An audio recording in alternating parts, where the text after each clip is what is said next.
খায়বারের যুদ্ধে হযরত আলী রাদিয়াল্লাহু তাআলা যখন খায়বার দুর্গ দখল করেছিলেন, প্রতিদিন যুদ্ধ হয় অথচ মুসলমানদের পক্ষে কোনো রায় আসে না।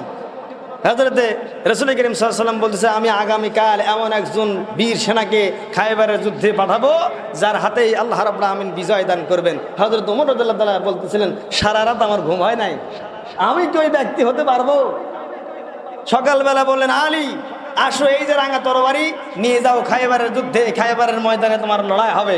সম্মত ভাই আমার, মুরফফের সঙ্গে লড়াই। কার সঙ্গে?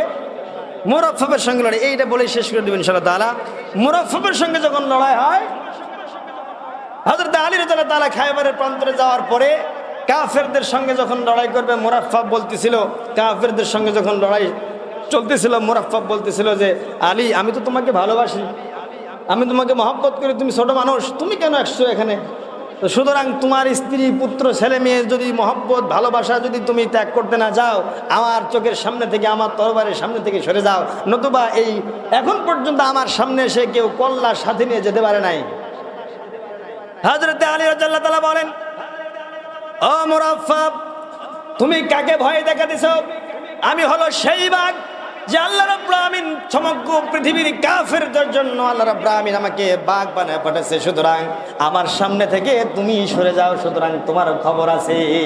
মুরাফফাব বললেন, না না, আমার তরবারির সামনে থেকে কেউ কল্যার সাথে নিয়ে যেতে পারে না, তোমার সঙ্গে আমার লড়াই হবে, জিহাদ হবে, যুদ্ধ হবে। হযরত আলী রাদিয়াল্লাহু তাআলা বললেন, আমাকে তুমি আঘাত করো। মুরাফফাব বলেন, না, তুমি আমাকে আঘাত করো।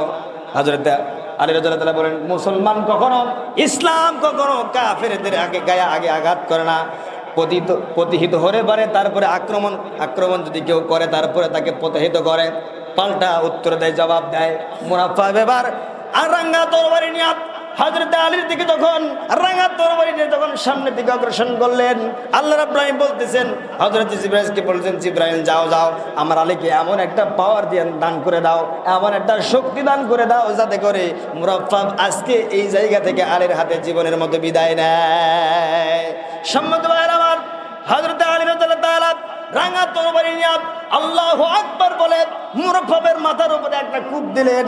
এক কূপে দিয়া সমস্ত শরীরটা দুঃখিত হয়ে গেল, এবং হযরত আলী রাদিয়াল্লাহু তাআলার যে ছুরি ব্যবহার করতেন, যে তরল ব্যবহার করতেন, এই তরবারির মুঠা পর্যন্ত মাটির ভিতরে কেটে গেছে। বলেন সুবহানাল্লাহ। পরের দিন সকালবেলা বিশ্বনবী সাল্লাল্লাহু আলাইহি ওয়াসাল্লাম বলতেছিলেন, ও আলী, শুনলাম তরবারি নিয়ে জিহাদ করার সময় তোমার ঢাল ভেঙে গেছিল, তুমি তারপরে কি দিয়ে জিহাদ করলা, যুদ্ধ করলা, মুরফফের সঙ্গে তুমি লড়াই করেছো, সুতরাং এই জিহাদ যুদ্ধ তুমি কিভাবে করলা? হযরত আলী বলতেছিলেন, আমুজ দুর্গের লোহার কপাট নামে যুদ্ধ করেছে। বলেন সুবহানাল্লাহ। বিশ্বনবী বললেন, গতকালকে যে তুমি আমুজ দুর্গের লোহার কপাট নিয়ে ঢাল পরিবর্তে ঢাল ভেঙে গেছে, আমুজ দুর্গের লোহার কপাট নিয়ে তুমি জিহাদ করেছো, যুদ্ধ করেছো, আজকে একটু দেখাও তো দেখি। আমি যে বলতেছিলাম, ইযা জাআ নাসরুল্লাহি ওয়াল ফাত, আল্লাহর পক্ষ থেকে মদদ সাহায্য না ছাড়া মুসলমান কখনো বিজয় লাভ করতে পারে না। গতকালকের মতো যখন টান দিছে, একটু নাড়াতে পারেনি।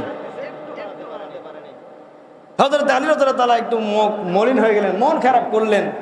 আল্লাহর রাসূল বলতেছিলেন, ও আলী, গতকালকে তো তুমি কাফেরদের সঙ্গে একাই লড়েছো, জিহাদ করেছো, আমুজ দুর্গের লোহার কপাট নিয়ে 22-23 মণ ওজন নিয়ে তুমি যে জিহাদ করেছো, যুদ্ধ করেছো, ঢাল হিসেবে বাম হাত দিয়ে জিহাদ করেছো, তোমার একার শক্তি দিয়ে তুমি এই কাজ করতে পারো নাই।